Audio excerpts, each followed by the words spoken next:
and welcome to my channel English Fix. My name is Monica and I am an OET trainer. In this video, we're going to learn about how to write the introduction or purpose paragraph in an OET letter. Remember, this is part 3 of an ongoing series called How to Write an OET Letter. So if you haven't seen part 1 and 2, I would highly recommend that you go check that out first. Now, this technique that we are going to use is going to be applicable to all profession types. This means that this is going to work for doctors, nurses, physiotherapists, dentists, whichever healthcare professional you are, it's going to be applicable for you if you're going to write an OET letter. Now, the purpose paragraph is the first paragraph that the reader sees in the letter. And this paragraph should contain 5 most essential things. Number 1, who the patient is. Now, this isn't just about the patient's name. It also includes any background details which are relevant to the reader. Now, imagine you're writing to a podiatrist. What does a podiatrist mean? What does he do? You need to know that first so that you can select relevant information from a patient's background. So, podiatrist is a specialist who deals with problems of the foot, ankle, and lower leg. They diagnose issues and prescribe appropriate management. So, if you want to know more about this specialist, you can Google this or you can check out our playlist called Specialist. This playlist exists so that you can learn about all the different specialists in one place on one singular channel. And this knowledge obviously will help you select relevant information in your case notes. And it will also help you in your listening part A. Coming back to our scenario, imagine that you're writing to this podiatrist who's going to treat the patient's ulcers that they have on their foot.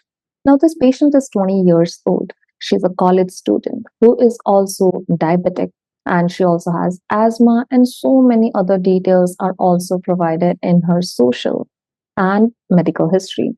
But since we are writing to a podiatrist, we should only include background details which are relevant to the foot care.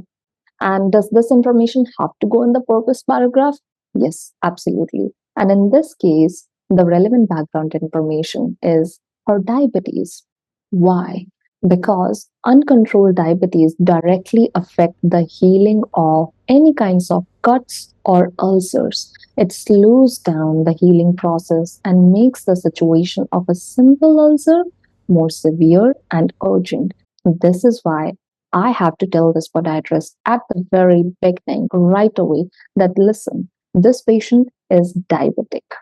So, from all of this information, what I would write or what I would select from this to write in my purpose paragraph as relevant background information is the age and the diabetic history of this patient. So, I can either write a 20-year-old diabetic or I can write a 20-year-old diabetic college student who has type 2 diabetes. So, remember to select the relevant background information for your purpose paragraph, depending on the kind of reader you have, depending on the kind of case notes you have. Now, the second thing we want to include is what is the chief complaint, or in other words, what is the main problem that we want the reader to solve here? It could be a new disease, condition, or an ongoing disease, or a particular symptom that is the main problem. Or it could also be the current health, which is deteriorating, or something like that. The third thing that you want to include is what you want the reader to do. I mean, sure, you have told them that this is the problem and this is the relevant background, but what is it that you want the reader to do? What action do you want them to take for this particular patient? Do you want them to assess your patient? Do you want them to provide management? Do you want them to continue the care of this patient? What is it? Sometimes you have a very clear task for the reader, and the other times you are writing to just inform the person or update them about their patient's situation. As you can see on screen, when a patient's medication is changed and you're writing to their carer or community nurse who's responsible for handling the medication, that listen, we have made some changes to this medication and you should know these because, well, You are the one who's going to give this medication to the patient. So we are just informing you. That's all. So we're not necessarily giving them a task.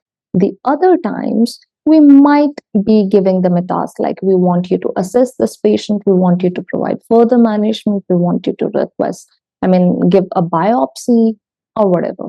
It is also possible that you're writing to a patient's general practitioner or GP to not request anything in specific, but to simply tell them or update them that, listen, your patient came to our facility for this reason and now is absolutely okay and doesn't need anything, but we thought that you should know. Okay. Now, all of these 3 points are the most essential for your purpose paragraph. So if you are getting any of these points wrong, you're definitely going to lose marks in your purpose paragraph. So remember, you must include who the patient is, what is the chief complaint, and what do we want the reader to do.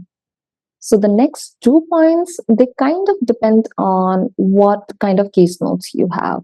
So if the reader of the letter is a healthcare professional, by the way, it must not be a family member, but if the reader of the letter is a healthcare professional and they already have a professional relationship with the patient, not an uncle, not an aunt, not a mother, not a daughter, but a professional relationship with the patient, then we have to disclose that information within the very first paragraph.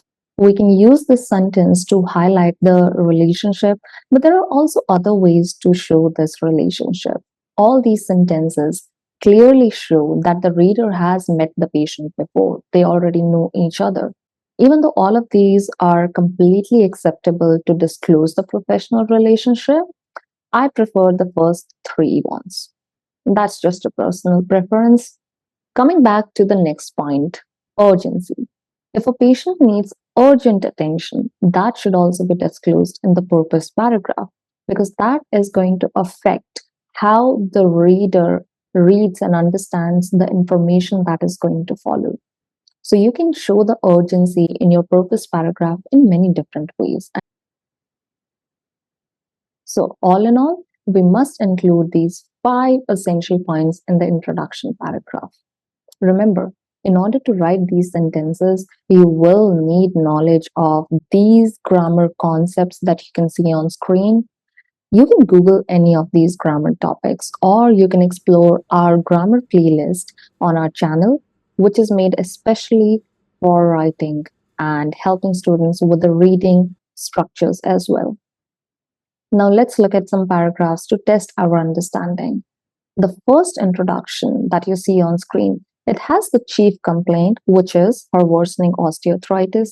It also tells us what we want the reader to do, like a surgical consultation, so that we can assess the joint replacement. But unfortunately, it doesn't give any background information about the patient, which is wrong. So a correction of this would look something like this. Now, this background information shows who this person is, including their age and relevant background, which is their job in this case. Now, notice this particular paragraph contains all that we need and then some more information. But you must remember that your introduction should be very concise, which means it should be very clear and to the point. It shouldn't waste a reader's time.